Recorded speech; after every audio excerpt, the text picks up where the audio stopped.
Shaheen Afridi Pakistan premium fast bowler, Pakistan star bowler అని మనం అనుకోము కానీ పాకిస్తాన్ మాజీలు అంటుంటారు. అది కూడా ఒకప్పుడు అన్నారు. ఇప్పుడు మాత్రం షహీన్ అఫ్రిది ఆడుతీరు అతని బౌలింగ్లో పదును పూర్తిగా తగ్గిపోయింది.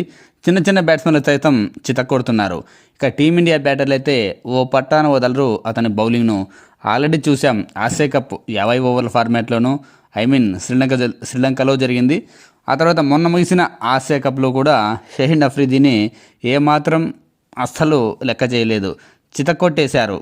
ఓన్లీ ఇంటర్నేషనల్ లెవెల్లోని కాదు, రీసెంట్గా చిన్న చిన్న లీగ్లలో సైతం ఓ మాదిరి బ్యాట్స్మెన్లు సైతం అఫ్రిదీ బౌలింగ్ను చీల్చి చెండాడుతున్నారు. ఇక రీసెంట్గా నిన్న జరిగిన ఆస్ట్రేలియాలో బిగ్ బాష్ టోర్నీలోనూ షహీన్ అఫ్రిదీ బౌలింగ్ పూర్తిగా తేలిపోయింది. New Zealand batsmen Tim Seifert Shaheen Afridi బౌలింగ్లో ఊచకోత కోశాడు. ఒకే ఓవర్లో ఏకంగా 2 సిక్సర్లు, ఒక 4, ఒక డబుల్తో 19 పరుగులు చేశాడు. అంతకుముందు ఓవర్లోనూ 2 బౌండరీలు సాధించాడు టిమ్ సెఫర్ట్. కేవలం 2 ఓవర్లు మాత్రం బౌలింగ్ వేశాడు. 3వ ఓవర్ బౌలింగ్కు వచ్చాడు. మొదటి 4 బంతుల్లో ఏకంగా 3 నోబాల్స్ వేశాడు, బీమర్స్ హై నోబ్లో. దీంతో అతని బౌలింగ్ను సైతం నిషేధించారు అంపైర్లు. ఇది కూడా అఫ్రిదీకి ఒక అవమానం అనుకోవాలి. ఎందుకంటే ఒక స్టార్ ఇంటర్నేషనల్ ఫాస్ట్ బౌలర్ ఓవర్ను మధ్యలోనే స్టాప్ చేస్తే అది ఏమాత్రం కరెక్ట్ కాదు.